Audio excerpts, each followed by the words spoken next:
Live from our studios on QCell Avenue. This is the Qtv Nightly News, which is also on Q Radio 103.3 FM. And I am Jul Denjai. Thank you for joining us. Here are the headlines.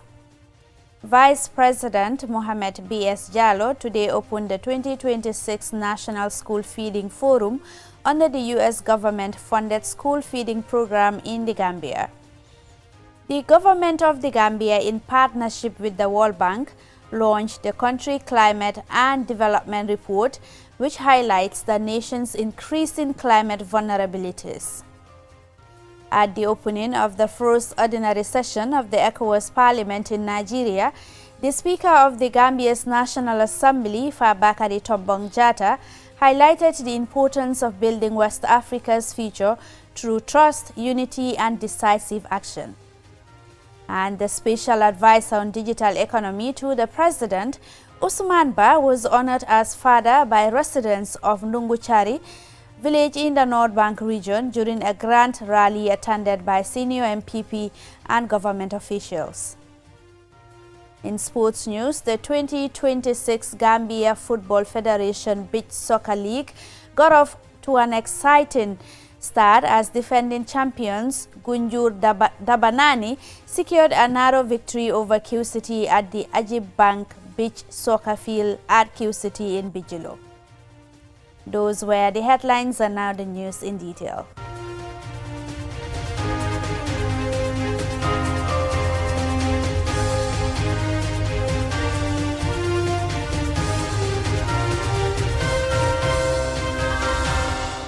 Thank you very much for staying with us. If you are just tuning in, this is the Qtv Nightly News. Vice President Mohamed B.S. Jallow today opened the 2026 National School Feeding Forum under the U.S. government-funded school feeding program, calling for stronger investment in what he described as Foundation for National Development, Children, Food and Education. Aliou Cisse reports. Speaking on behalf of President Adama Barrow, Vice President Mohamed B.S. Jallow stressed that school feeding must be seen beyond a welfare intervention. If we are to secure sustainable development, reduce inequality, and build resilience, we must ensure that every Gambian child has access to quality education and proper nutrition. Without this, our aspirations for inclusive growth and shared prosperity cannot be realized. The forum brought together cabinet ministers, diplomats, education stakeholders, school children, and development partners under the McGovern Dole International Food for Education and Children Nutrition Program, implemented by the Catholic Relief Services in partnership with the Ministry of Basic and Secondary Education and Caritas, with support from the United States Department of Agriculture. The $28.7 million program is currently reaching over 63,000 children in 186 schools across the country. Minister of Basic and Secondary Education, Dr. Habibatu Drame, described the initiative as central to the country's education transformation.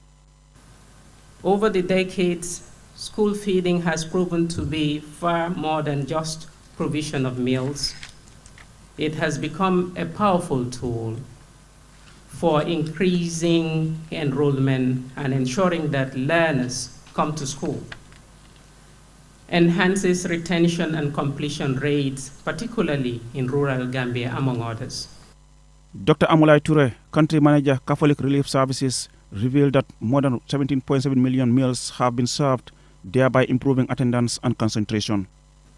It reaffirms a simple but powerful truth. No child in the Gambia should ever have to face the school day on an empty stomach. Eric Single, representative of the U.S. Department of Agriculture, said the initiative reflects a long-term commitment by the U.S. government to education and nutrition in the Gambia. Today's gathering is not only a dialogue, it is a reaffirmation of our shared responsibility to ensure that every child in the Gambia has access to nutritious meals and quality education. Again, S. Young, the U.S. Charge Affairs, also pointed to the tangible impact of the partnership. This kind of partnership that is practical, results-driven, and focused on outcomes is exactly how the United States approaches development cooperation today. The United States and the Gambia share a mutual interest in seeing Gambian children well-nourished, well-educated, and prepared to build the future of this country. Stakeholders say the forum will help shape policies and partnerships aimed at improving child health and educational outcomes, ensuring that no Gambian child is left behind. Reporting for QTV News, I am Aliou Cisse. The government of the Gambia, in partnership with the World Bank, on Tuesday launched the Country Climate and Development Report.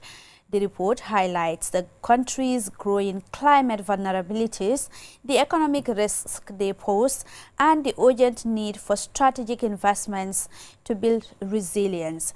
Loliam Kamara covered the opening and filed this report. The report offers a comprehensive assessment of the Gambia's exposure to climate risks, particularly flooding, coastal erosion, and declining agricultural productivity. Elisa Barodi, the practice manager for the World Bank, West Africa, highlights that the Gambia contributes very little to global emissions but remains among the most vulnerable to climate impacts.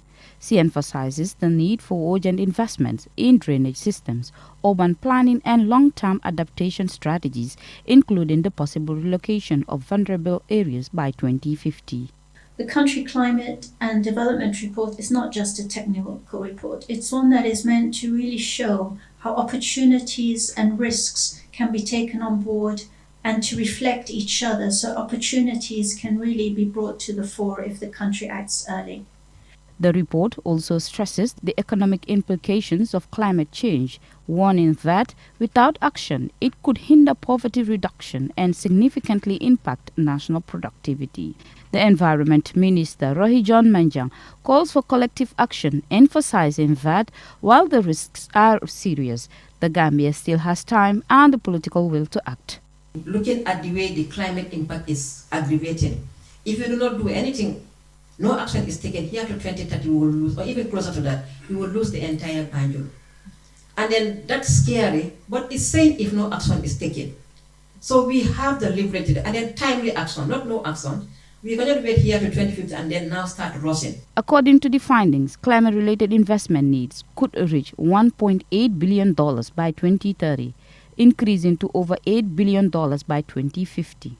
CDKM Keita is the Gambia's finance minister.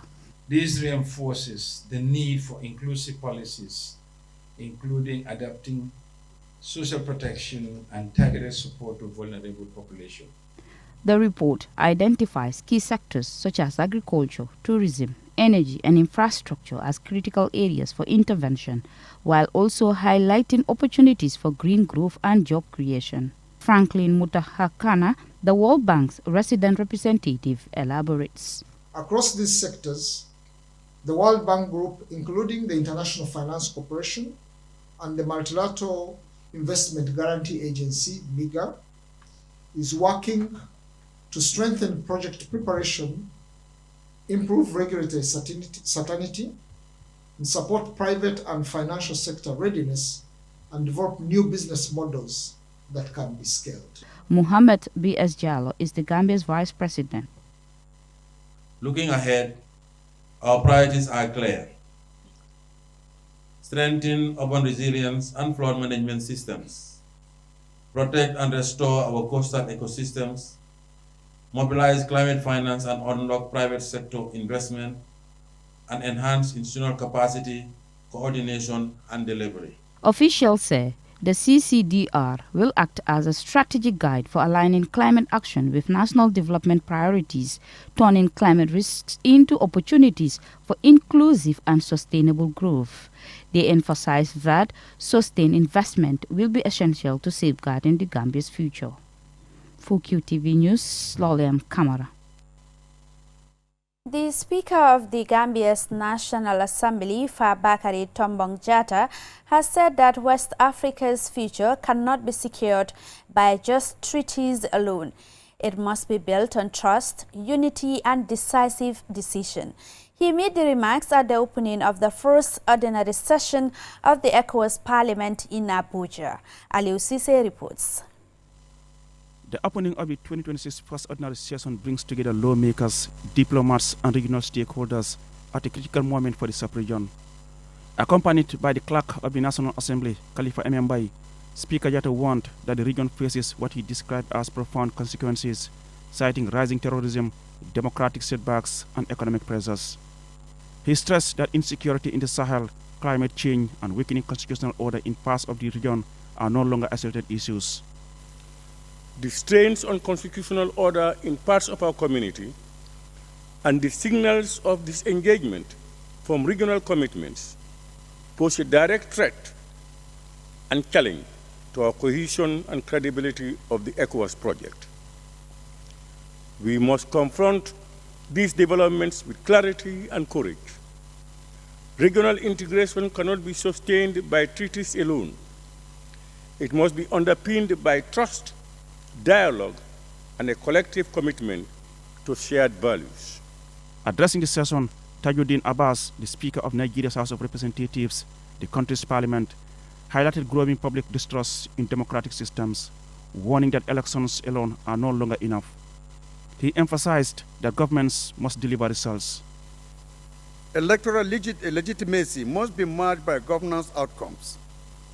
Security, economic stability, and fairness in public administration are no longer aspirational goals. They are the basis on which citizens evaluate the state's credibility. Where these are absent, the space for disruption expands. The Speaker of the Ecowas Parliament, Haja Muminatu Ibrahima, called for vigilance, condemning terrorism and urging member states to uphold constitutional order. The Ecowas Parliament has a pivotal role to play as the embodiment of popular legitimacy and democratic oversight. We must contribute meaningfully to shaping the future of our integration process. Speakers agree that the credibility of ECOWAS depends not just on policy declarations, but on implementation, and whether regional institutions can respond to the real concerns of the region's over 400 million citizens. Reporting for Qtv News, I am Aliou Cissé. That report there by Aliou Cissé takes us for a commercial break. When we return, we have more national, international, and sports news stories for you. Do stay tuned.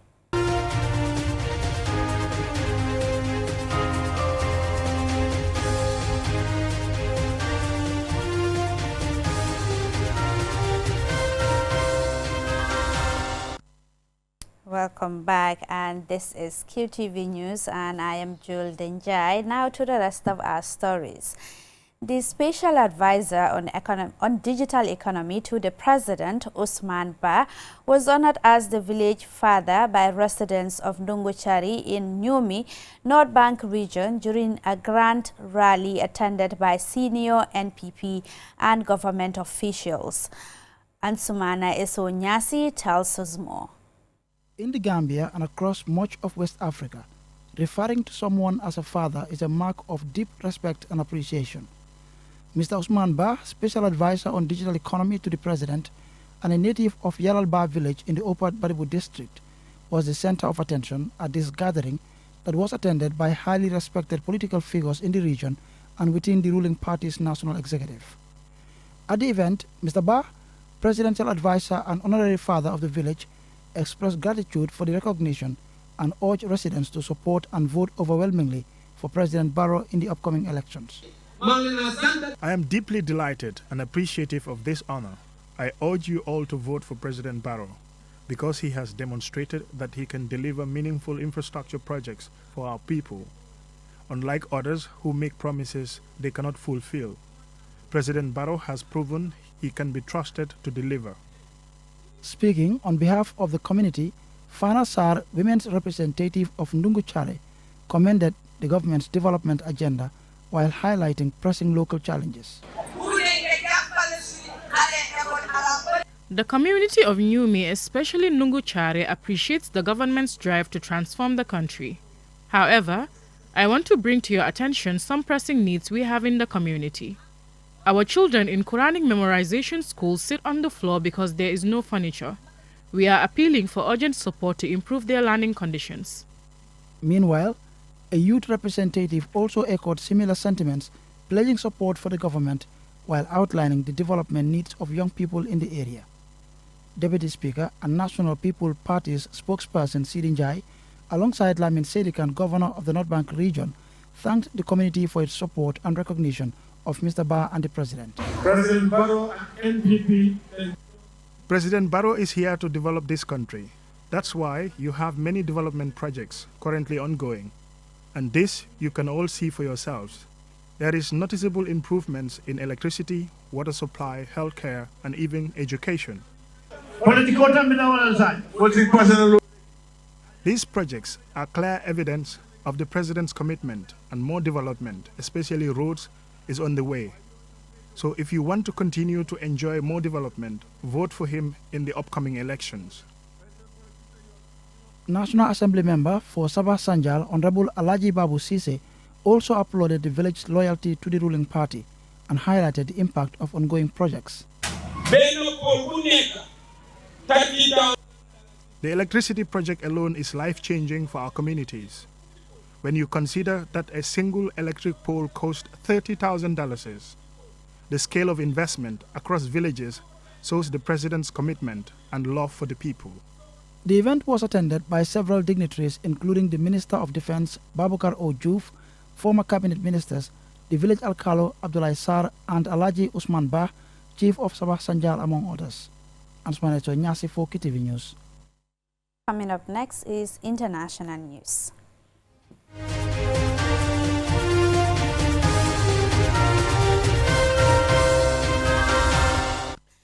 Nigeria is preparing to repatriate its nationals in South Africa who wish to return home voluntarily amid fears that renewed attacks on foreigners could escalate.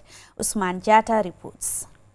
Nigeria's Foreign Minister Bianca Odemekwo Ojokwo, who only took up her post on the 29th of April 2026, said about 130 Nigerians had already registered for voluntary evacuation, with more expected. She conveyed President Bola Tinubu's concern and condemned attacks marked by hate speech and anti-migrant rhetoric. Nigeria summoned South Africa's acting High Commissioner, warning the incidents could strain bilateral ties. Speaking on Sunday, Foreign Affairs Minister Odemekwo Ojokwo stressed that Nigerian lives and businesses in South Africa must not continue to be put at risk. She added that authorities are compiling details of nationals seeking assisted return flights. She also cited the killing of 2 Nigerians in incidents involving local security personnel, calling for justice. Reports indicate that several foreign-owned businesses have shut down due to safety concerns. In recent weeks, 4 Ethiopian nationals have also reportedly been killed alongside attacks on other African migrants. UN Secretary-General Antonio Guterres has strongly condemned the violence, warning against vigilantism and urging South African authorities to protect migrants and uphold human rights. South Africa, the continent's most industrialized economy, has long attracted job seekers. President Cyril Ramaphosa has denounced the attacks while urging foreign nationals to respect local laws. However, tensions persist, with some locals accusing migrants of taking jobs and engaging in crime. Anti-immigrant groups have staged marches and frequently stopping people they believe to be foreigners, often in public spaces, demanding identification, raising fears of further unrest. Osman Jatta, QTV News. The report there takes us to sports news in a moment.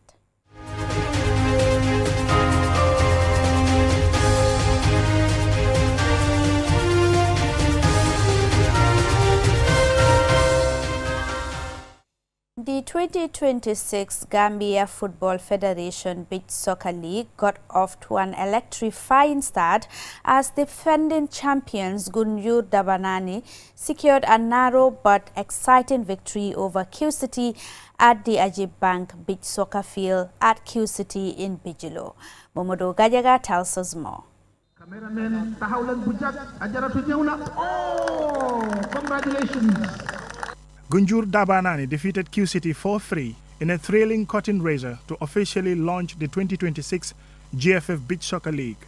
The match marked the beginning of a new beach soccer season, drawing fans to an action-packed encounter filled with goals and intensity.